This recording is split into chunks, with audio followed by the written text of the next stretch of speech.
প্রিয়জনের লাশ দাফন করেও কবরের লাশ থাকবে এই গ্যারান্টি নেই প্রাণের শহর ঢাকায়। শুধু আজিমপুর কবরস্থানে প্রতিদিন গড়ে অন্তত ২৫ থেকে ৩০টি প্রিয়জনের মরদেহ দাফন করা হয়। প্রায় ৩২ একর জুড়ে বিস্তৃত এই সমাধিস্থলে রয়েছে ৩০,০০০ কবর। কিন্তু স্বজনদের শেষ আশ্রয়স্থল হিসেবে পরিচিত এই স্থানকে ঘিরেই দীর্ঘদিন ধরে গড়ে উঠেছে কঙ্কাল পাচারের একটি সংঘবদ্ধ চক্র।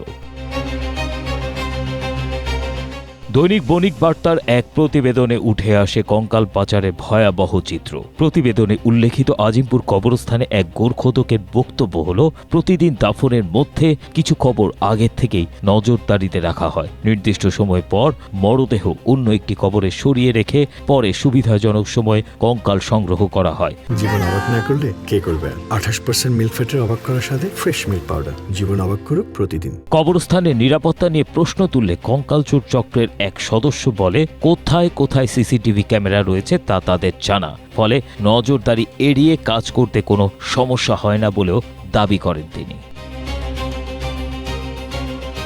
প্রতিবেদনটি থেকে জানা যায়, এ চক্রের অন্যতম সমন্বয়কারী হিমেল। তার সহযোগী হিসেবে পরিচয় দেয়া আল আমিন প্রতিবেদককে জানায়, হিমেল দীর্ঘ এক যুগেরও বেশি সময় ধরে এ কাজে যুক্ত।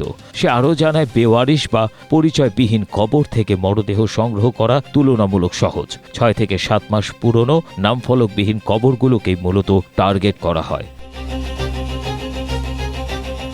প্রতিবেদনের সূত্র মতে আল আমিনের দাবি, একটি মানুষের দেহে যে ২০৬টি হাড় থাকে সব গুনে গুনে সরবরাহ করা হবে। যারা কবর খোঁড়ে তারাই কাজটা করে দেবেন। আপনি চাইলে আমি তাদের সঙ্গে যোগাযোগ করিয়ে দেব। খরচা পানি দিলে ৭ থেকে ১০ দিনের মধ্যেই ব্যবস্থা হয়ে যাবে। এজন্য ৪০,০০০ টাকা দাবি করেন তিনি।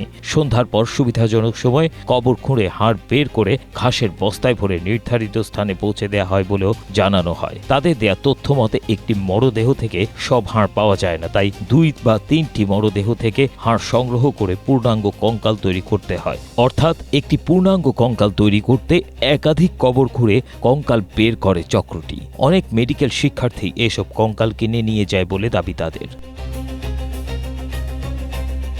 আইন শৃঙ্খলা রক্ষাকারী বাহিনী বলছে, কঙ্কাল চুরির অভিযোগ নতুন নয়, তবে কখনো এ সংক্রান্ত কোনো ডায়েরি বা লিখিত অভিযোগ থানায় জমা পড়েনি, ফলে আনুষ্ঠানিক তদন্ত করা সম্ভব হয়নি। তবে অভিযোগ পাওয়া গেলে দ্রুত তদন্ত ও আইনগত ব্যবস্থা নেওয়া হবে। ABM Asaduzzaman, Asia post.